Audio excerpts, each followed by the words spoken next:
"She's not afraid of me," the patient whispered, voice shaking. The room froze as Princess Diana slowly removed her gloves. Doctors stiffened. Nurses held their breath. This was the patient everyone avoided, the one labeled untouchable. Diana reached out anyway, bare hands trembling but steady, eyes locked with his. One silent second passed. Then something happened that shattered medical protocol and broke hardened doctors to tears. "Quick question. Where are you watching from?" The gloves hit the metal tray with a sharp clang. Every doctor turned too late to stop her. The isolation ward smelled of antiseptic and fear. Machines hummed softly, filling the silence no one dared to break. The patient lay stiff on the bed, skin marked by lesions everyone recognized and avoided. Nurses had learned to enter only when necessary. Doctors spoke from a distance. Touch had been forbidden long before protocol made it official. When Princess Diana stepped inside, conversation outside the room died instantly. A senior doctor moved forward, voice tight. "Your Highness, the gloves are required." Diana didn't answer. Her gaze stayed on the man in the bed. His eyes flickered toward her, then away. Trained by years of rejection not to hope, another doctor whispered sharply, "He's high risk." Diana reached for the gloves anyway, slowly, deliberately. Then she stopped. Her fingers paused at the cuff. The patient spoke, barely audible. "They don't touch me." The words landed heavy. A nurse swallowed hard. Someone behind the glass shifted uncomfortably. Diana looked at him fully now. No fear, no hesitation. She began pulling the gloves off, one finger at a time. The latex snapped softly as it slid free. A doctor stepped closer, panic creeping in. "Ma'am, please, this isn't safe." She placed the gloves on the tray. "I know," she said quietly. The room held its breath. Diana moved closer to the bed. Each step felt louder than the last. The patient's hands trembled, resting uselessly on the sheet. He didn't pull away. He didn't reach out. He simply waited, braced for rejection even now. Diana extended her bare hand. The nurse closest to the door turned away, eyes wet. "This goes against everything," she whispered. Diana's voice remained steady. "So does fear." Her hand closed gently around his. The contact was simple, human.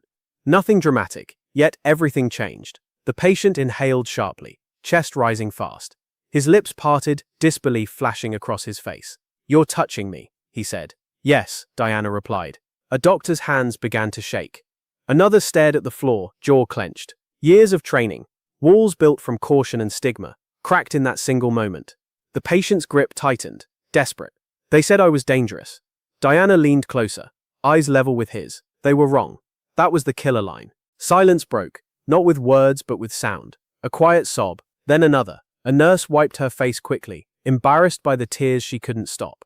The patient laughed softly, then cried, overwhelmed by the weight lifting off his chest. "I thought I'd die alone," he said. Diana didn't let go. Outside the room, doctors watched something they had never been taught how to handle. Not a medical miracle, a human one. But just as the tension softened, a voice cut through the hallway, urgent, alarmed. A consultant rushed toward the door, eyes wide. "What she's doing," he said, breathless, "could change everything." And in that instant, the consequences of her touch began to unfold. Whispers followed her down the corridor. Not awe, accusation. The door to the isolation ward slid shut behind Princess Diana, but the tension walked with her. Doctors gathered in tight clusters, voices low, eyes sharp. What had happened inside that room was already spreading, faster than any infection. A consultant crossed his arms, blocking her path. That was reckless. Diana stopped, slowly. It was necessary. A nurse spoke before thinking. She touched him. The words sounded like a crime. Another doctor shook his head. Protocol exists for a reason. Diana met his gaze, calm but unyielding. So does compassion. They moved into a conference room, sterile and cold. The air felt heavier than before. Charts lay untouched. No one sat. A senior physician broke the silence. "You've undermined years of public health messaging." Diana's jaw tightened. "Fear isn't health." One doctor scoffed quietly. "You made a show." That landed. Diana's eyes flashed. Not anger, but something deeper. "He hasn't been touched in years." A beat passed. Another voice joined, sharper. "And now what? Cameras will copy this. People will take risks." Diana folded her hands, steadying herself. People already take risks when they feel abandoned. The room shifted. Some looked away, others hardened. A young nurse stood near the wall, trembling. "He asked if he was human," she said softly. No one responded. The consultant exhaled, frustrated. "This disease terrifies the public. Diana stepped forward. So does silence. That was the killer line. Outside the glass, staff watched the patient through the window. He sat upright now, eyes brighter, as if something invisible had been returned to him. A nurse inside adjusted his blanket without gloves. A doctor noticed. "Stop her," he hissed. But no one moved.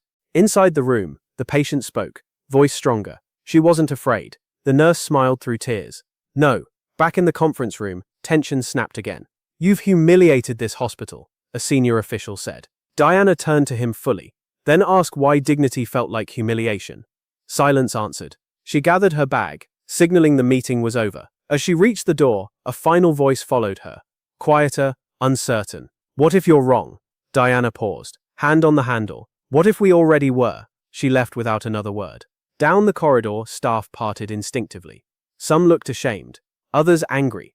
A few changed. But behind the scenes, phones were already ringing. Administrators were alert. Advisors were being called. Headlines were forming before the day even ended.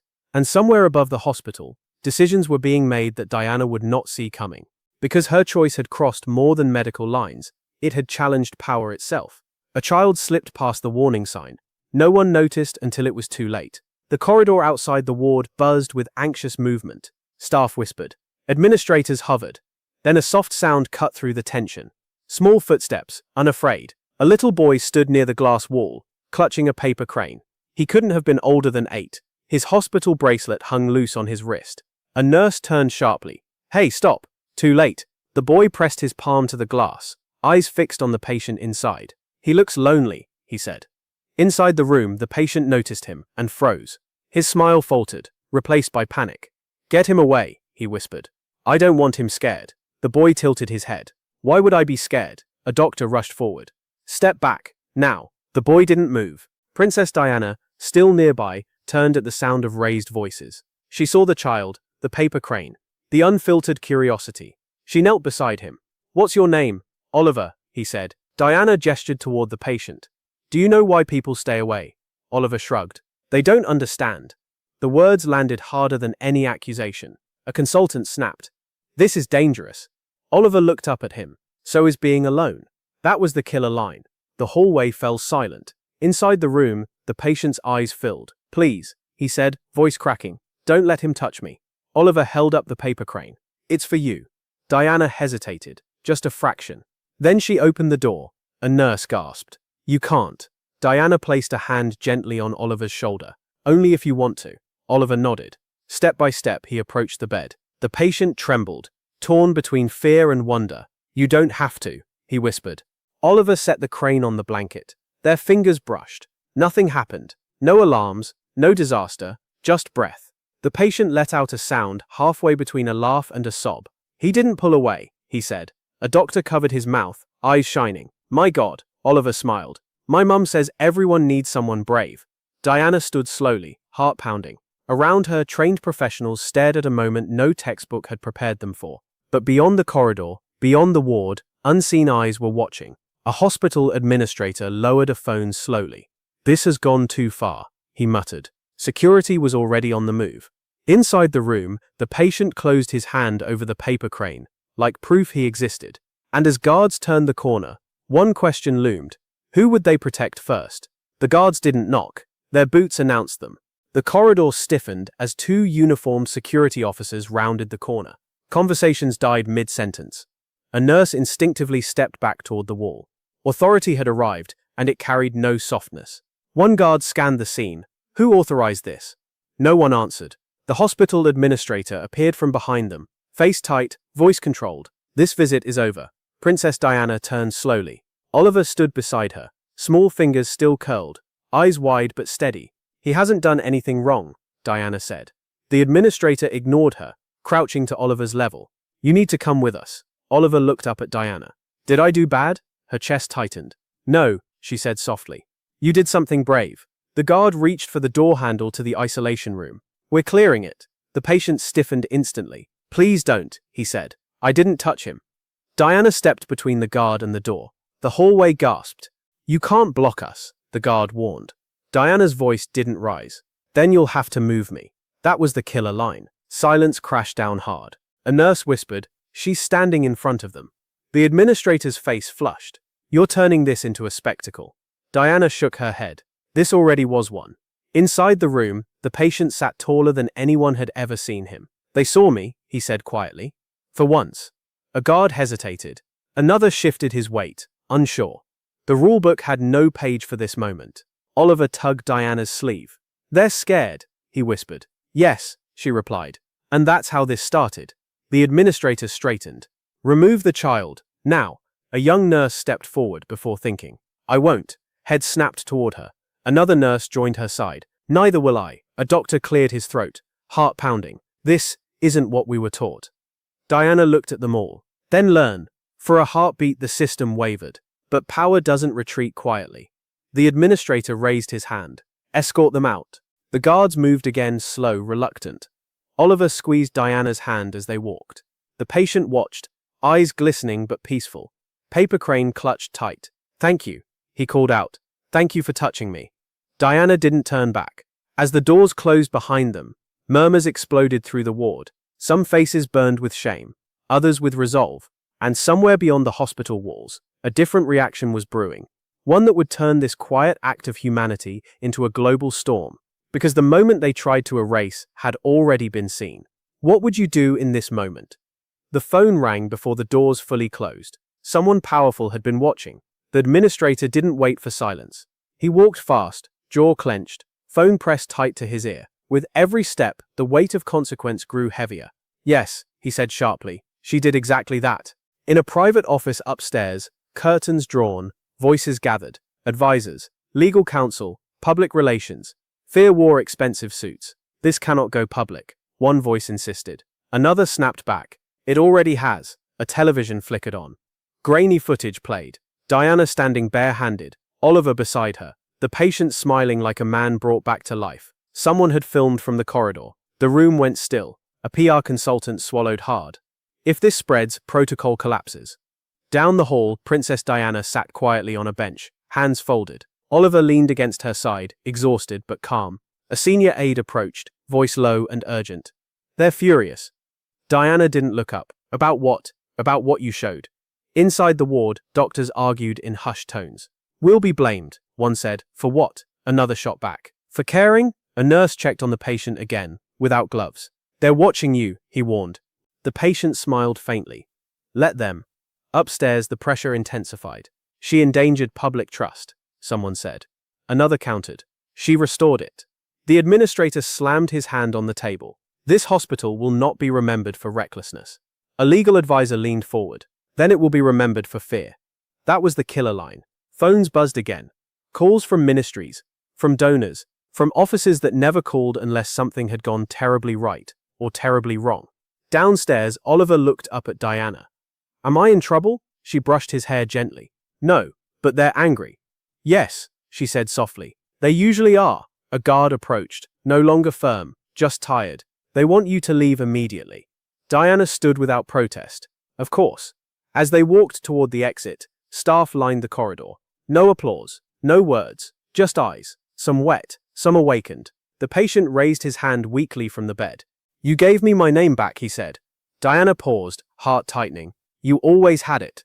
Outside, flashes erupted. Cameras, shouts, questions thrown like stones.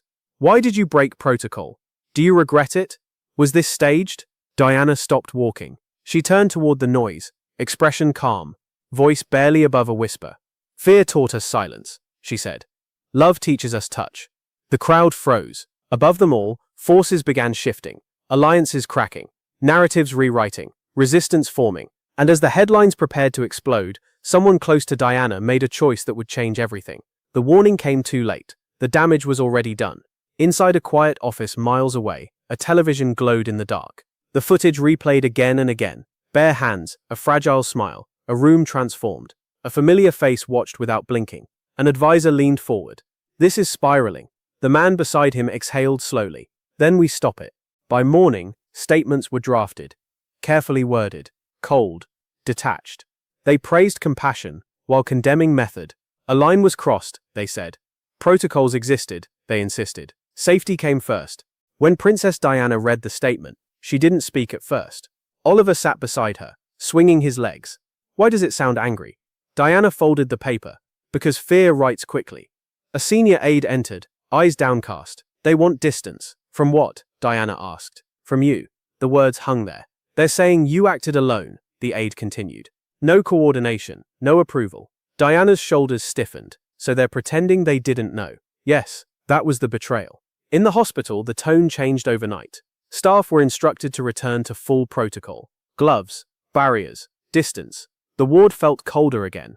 The patient noticed immediately. They're back, he whispered. A nurse nodded, ashamed. They said we went too far. He looked down at the paper crane in his hand. So did Hope. That was the killer line. Outside, headlines clashed. Some praised courage, others screamed irresponsibility. Commentators argued, officials deflected, and the ones who had quietly benefited from fear tightened their grip. A call came through. Private, urgent. Please, the voice said. Clarify your position. Diana closed her eyes briefly. My position hasn't moved. They're asking for a statement of regret. She opened her eyes. I regret nothing. Silence crackled on the line. Then this will get worse. Diana hung up. That night, she sat alone, lights low, hands resting in her lap. For the first time since the ward, doubt crept close. Not about the touch, but about the cost. Oliver's mother arrived to take him home. Thank you, she said, voice shaking. You changed him. Oliver hugged Diana tightly. Don't be scared, he whispered. She smiled, fighting tears. I'm not.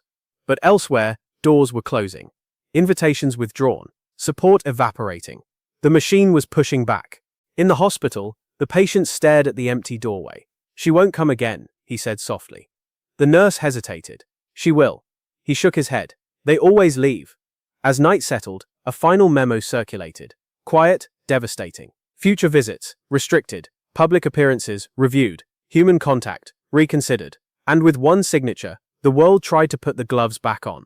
She returned without permission. And this time, she wasn't alone. Morning light spilled across the hospital entrance as whispers rippled through the lobby. Staff froze when they saw her. Not escorted, not announced. Princess Diana walked in calmly, coat buttoned, chin lifted. Beside her were doctors from other hospitals, advocates, and a quiet presence the administration hadn't expected. Journalists who hadn't been invited but came anyway. A receptionist stood abruptly. You can't be here. Diana smiled politely. I already am. Upstairs, administrators scrambled. Phones rang. Orders were contradicted. Control slipped.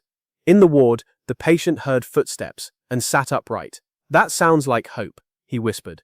A nurse peeked through the door, eyes widening. She's back, his breath caught. She came? Diana entered slowly. No gloves, no cameras inside, just people. I told you, the nurse said softly. She doesn't leave, the patient's voice trembled. They said you weren't allowed.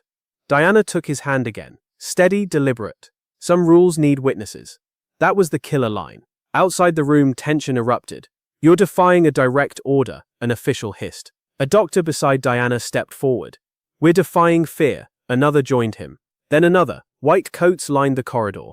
Not in protest, but in solidarity. A senior consultant spoke up, voice shaking but clear. We've seen what touch does. A journalist raised a recorder. Is this about policy or power? Silence answered louder than words.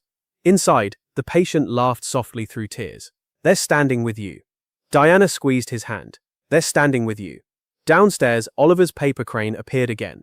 This time taped to a bulletin board. Someone had written beneath it, Human first. Staff paused to read it. Some nodded. Some cried. The administrator stormed in, face pale. You're forcing our hand. Diana turned to him. No, she said gently. You're showing it. Cameras outside captured the moment doctors stood shoulder to shoulder behind her. The image spread faster than any statement ever could. In the ward, the patient closed his eyes, breathing easier than he had in years. They can't erase this, he said. Diana looked around at faces changed, lines crossed, fear retreating inch by inch. No, she agreed. They can't. But even as momentum surged, resistance gathered strength elsewhere. Institutions don't surrender quietly. They adapt. They wait. And somewhere, someone powerful decided it was time to end this for good. Because when compassion becomes contagious, control feels threatened. What would you do if standing up meant standing alone? The order came from above the hospital. Immediate, absolute.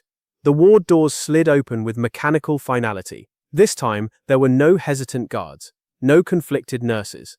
Authority had recalibrated itself. Cold, efficient, unquestioning.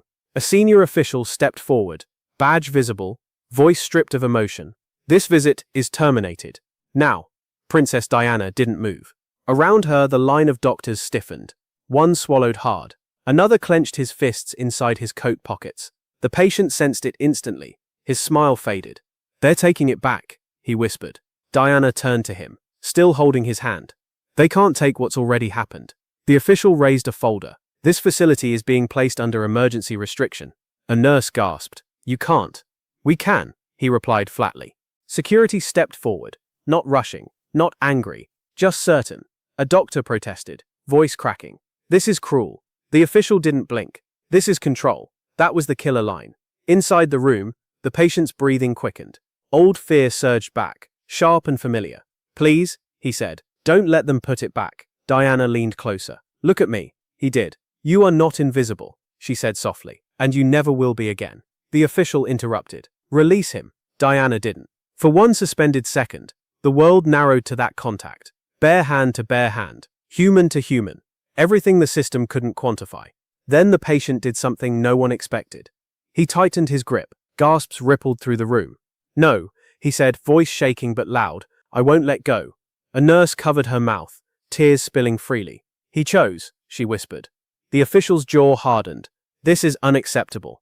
A journalist's camera clicked from the doorway. One frame perfectly timed. A man everyone feared, holding the hand everyone watched. The image detonated instantly. Phones buzzed. Alerts flashed. Outside the hospital, a crowd began to gather, drawn by instinct more than information. Inside, the official lowered his voice. "You're making this worse." Diana met his eyes. "Only for those who need it hidden." The patient laughed suddenly, raw, disbelieving. "They see me," he said. "They really see me." Security hesitated again. The pause was small but fatal to authority. In that gap, something irreversible happened. A nurse stepped forward and took the patient's other hand. No gloves. Then another. The official backed up half a step, stunned. "What are you doing?" A doctor answered quietly. "Choosing." Silence collapsed inward. Outside, chants rose. Not slogans, names, faces, stories long buried. The system had reached its breaking point. And as the crowd pressed closer, the question was no longer whether this would end, but how far it would go. The crowd outside wasn't shouting anymore. They were waiting. The sound reached the ward like a distant tide, feet shuffling, voices low, breath held collectively. Through the windows, silhouettes pressed closer, drawn by something they couldn't name but refused to ignore. Inside, tension coiled tight. Security stood frozen, caught between instruction and instinct. The senior official glanced at his watch, then at the door, calculating consequences faster than compassion ever allowed. The patient sat upright now, shoulders squared despite trembling hands. "They're here for you," he said softly. Princess Diana shook her head. "They're here for themselves." A nurse edged closer to the official. "If you force this," she whispered, "you'll never undo it." He didn't answer. A journalist stepped forward carefully. "Do you want this on record?" The official's lips thinned. "Turn that off." The journalist didn't. That was the shift. The moment power realized it no longer controlled the lens. Outside, someone began clapping. One set of hands, then another. The sound spread, not loud, but steady, relentless. Inside the room, the patient closed his eyes briefly. "I can feel it," he said, "like I'm not alone anymore." Diana squeezed his hand once. "You aren't." The official cleared his throat. "This facility cannot withstand unrest." A doctor replied quietly. "It can't withstand silence either."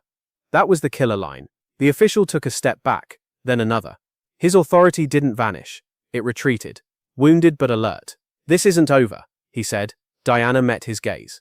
It never was. Phones buzzed again. This time, the tone was different. Less commanding, more cautious. Someone important had seen the image. Someone who understood momentum. A guard murmured to his partner. "They're not afraid anymore." "No," the other replied. "They're watching." In the ward, the patient released a long breath, as if setting down a weight carried too long. "If this ends now," he said, "it was still worth it." Diana leaned closer. "It's not ending." Outside, the doors opened slightly to negotiate, to delay, to soften what could no longer be enforced cleanly. The crowd didn't surge. They simply stood their ground. Inside, a nurse adjusted the patient's blanket gently. Still no gloves. The official checked his phone one last time. His expression changed, subtle, unmistakable. He looked up. "We're standing down," he said. Gasps rippled through the room. Temporarily, he added quickly. Don't misunderstand. Diana nodded. I don't, because she understood something he didn't. This wasn't about a visit, or a rule, or a hospital. It was about a line crossed that could never be uncrossed. The patient smiled, tears streaming freely. They tried to take it back, he said, but they couldn't. Diana looked toward the window, where the crowd waited, breathless.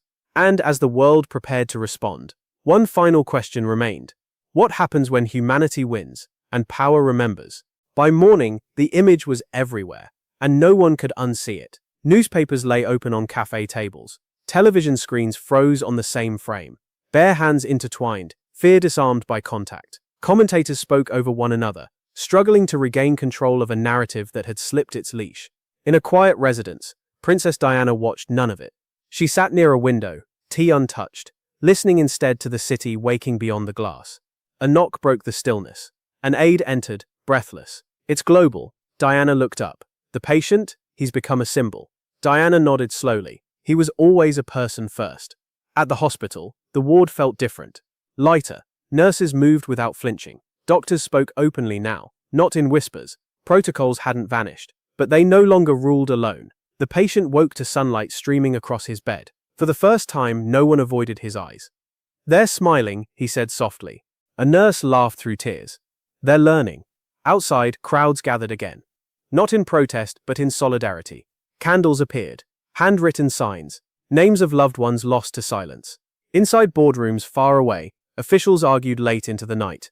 Advisors warned of backlash. Others warned of irrelevance.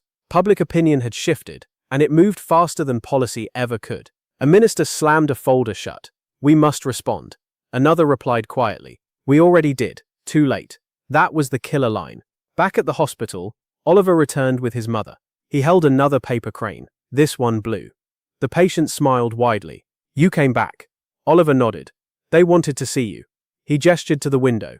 The patient stood slowly, supported but proud. Outside, the crowd noticed. Applause rolled forward like a wave. Not loud, but deep. He raised his hand. No gloves, no fear. Tears traced lines down his face. I existed, he whispered. Diana arrived quietly later that afternoon. No announcement, no cameras allowed inside. The patient looked at her, eyes shining. They listened. They heard. Diana corrected gently. Listening comes next. A doctor approached hesitantly. We're changing the training, he said. All of it. Diana inclined her head. Good. But even as progress bloomed, resistance regrouped elsewhere. Institutions adapt. They rebrand. They wait for moments to reclaim control. That night, Diana stood alone again, reading messages from across the world.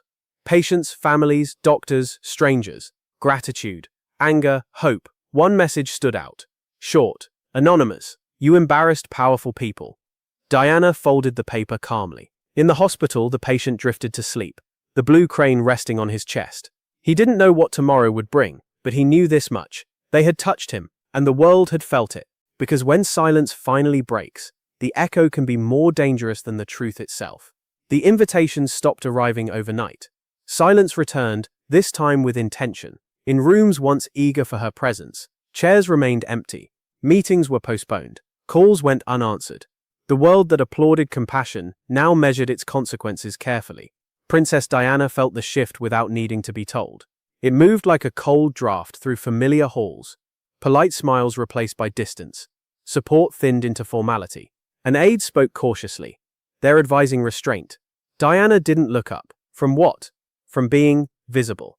At the hospital, the patient noticed changes too. Fewer visitors, more paperwork. New supervisors watching from the doorway. They're nervous, he said. A nurse nodded. Because you matter now. That was the killer line. Outside, public interest didn't fade. It sharpened. Letters arrived by the thousands. Some grateful, some furious, some frightened by what the moment demanded of them. A doctor confided quietly to Diana during a brief visit. They warned us. About what? She asked. About choosing you. Diana met his eyes. You chose him. The doctor swallowed, then nodded. Yes. In offices far removed from the ward. Strategies formed. Contain the message. Dilute the image. Praise kindness without endorsing action. One official muttered, she's made this personal. Another replied, she made it human. Back at the hospital, Oliver's paper cranes multiplied. Patients folded them. Nurses taped them near desks. A silent language spread, one that didn't ask permission. The patient traced a finger along the creases of a red crane. They can't stop this, can they? Diana smiled faintly. No, but they'll try. Yes. Outside the building, security increased. Not to protect patients, but to manage attention. The system adjusted its armor. That night, Diana sat alone again, reflecting not on what she had done, but on what it revealed. The ease with which dignity unsettled power. The fragility of rules built on fear. A message arrived late, another anonymous note. This ends if you step back. Diana folded it carefully and placed it aside. At the hospital, the patient slept peacefully. For the first time, no nightmares woke him. No voices told him he was untouchable. In the quiet, a nurse whispered to another, "She changed us." "No," the other replied softly. "She reminded us." Somewhere beyond the hospital walls, final decisions were forming. Responses meant to close this chapter neatly, to return things to order. But the world had already crossed something irreversible. And as pressure tightened around her, Diana prepared to make the choice that would define everything. She cancelled everything. No statement, no warning. The schedule emptied in a single afternoon. Engagements vanished. Advisors panicked. Phones rang unanswered. For the first time, the machinery that followed Princess Diana everywhere lost sight of her. At the hospital, no cameras waited. No officials hovered. Just fluorescent light and the quiet rhythm of breath. The patient looked up when she entered. "You weren't supposed to come," he said. Diana smiled gently. "I was." A nurse glanced toward the corridor, nervous. "They'll ask questions." "They always do," Diana replied. She pulled a chair close to the bed and sat, not as a visitor, not as a symbol, but as someone who had chosen where to be when everything else demanded distance. The patient studied her face. "They're angry with you." "Yes. For touching me. For not letting go." That was the killer line. Outside the room, a doctor whispered to another. She walked away from everything. The other shook his head. No. She walked towards something. Inside, the patient's voice softened. "I don't want to cost you more." Diana leaned forward. "You don't cost anything," she said. "You matter." He closed his eyes, overwhelmed. "No one ever said that here." Diana took his hand again. No urgency now. No defiance. Just presence. Elsewhere, decisions were being drafted. New guidelines framed carefully, designed to look progressive without conceding control. Committees formed. Language softened. Responsibility blurred. But none of it reached this room. A nurse entered quietly with medication. She hesitated, then administered it barehanded. No one commented. It was simply how things were now. The patient noticed. They stopped flinching. Diana nodded, because fear lost its voice. A junior doctor lingered at the doorway. "They told us to document everything," he said. Diana met his eyes.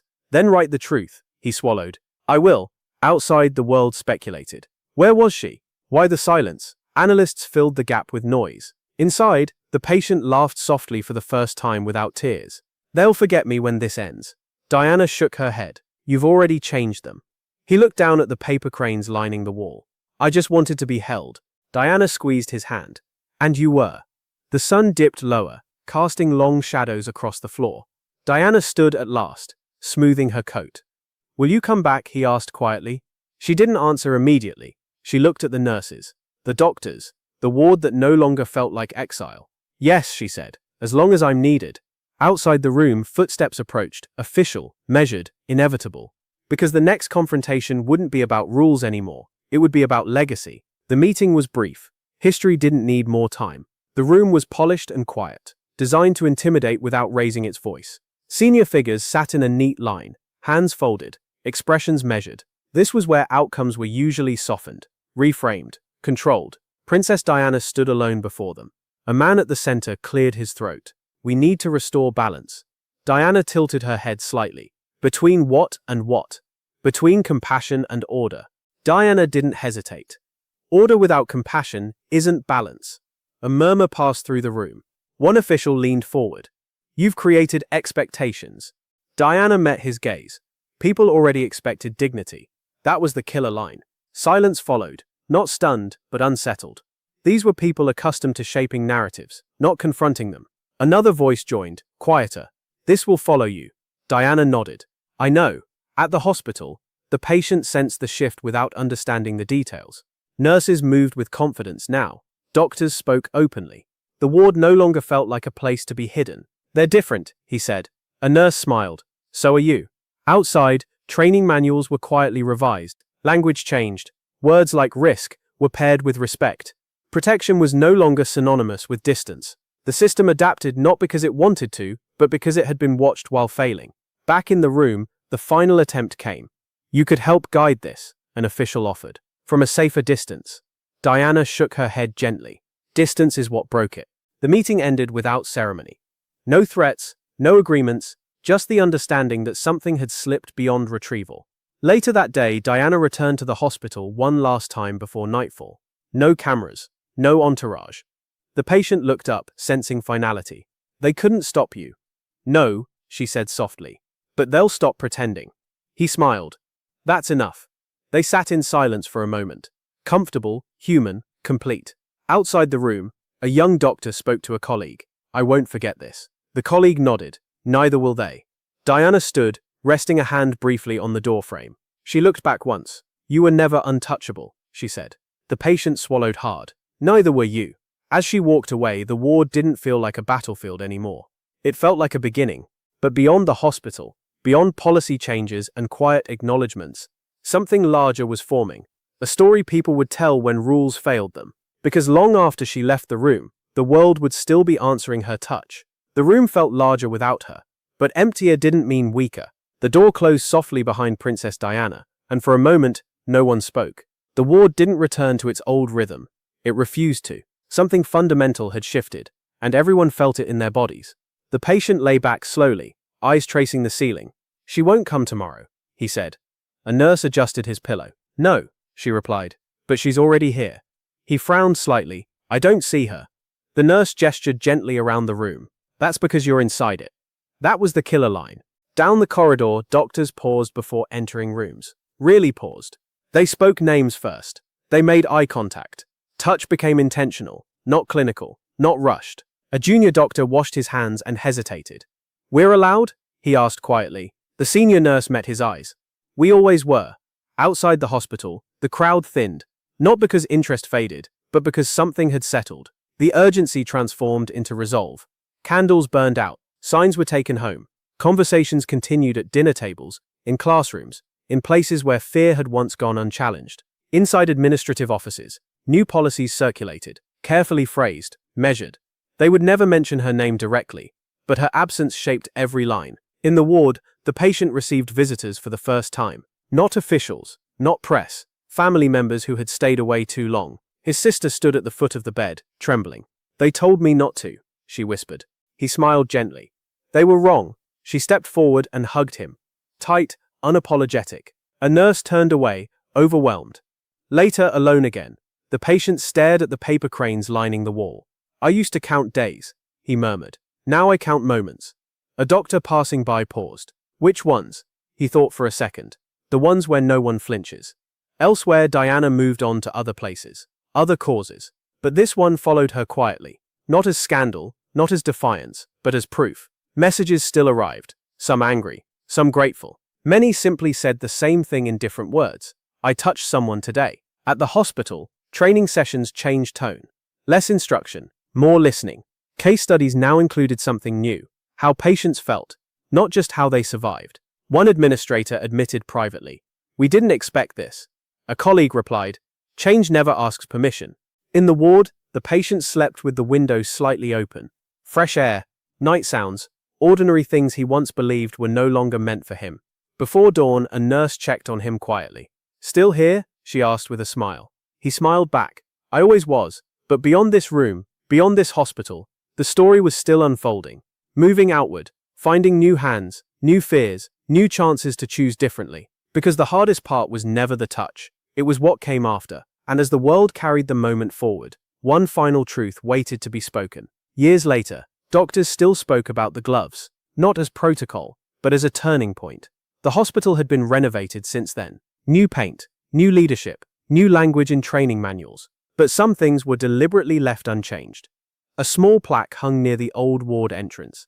No name, no date, just one sentence etched clean and simple. Human first. Nurses paused when they passed it. New doctors asked about it. Veterans answered quietly, never the same way twice. In a sunlit room down the hall, the patient sat by the window, healthier now, older, alive in ways charts never measured. His hands rested calmly in his lap. Hands once avoided, once feared. A young medical student hesitated before examining him. "May I?" she asked. He smiled warmly. "Of course." She touched his wrist without flinching. That was the moment. Across the world, Princess Diana was remembered for many things. But among doctors, nurses, and patients, one image endured more than any speech or title. Bare hands, no gloves, no fear. A senior physician once said it best during a lecture years later. "She didn't change medicine," he told the room. "She changed us." That was the killer line. The patient folded a paper crane. Older fingers now, practiced and steady. He handed it to the student. "Pass it on," he said. She looked confused. "Pass what on?" He met her eyes. The courage to touch. Outside, life moved as it always had, fast, distracted, loud, but inside rooms like this one, something quieter endured. A shift in instinct, a pause before fear, a choice. In another city, a nurse removed her gloves before comforting a frightened patient. In another country, a doctor sat on a bed instead of standing over it. In another ward, someone whispered, "You're not alone," and meant it. None of them were thinking about headlines, or power, or consequences.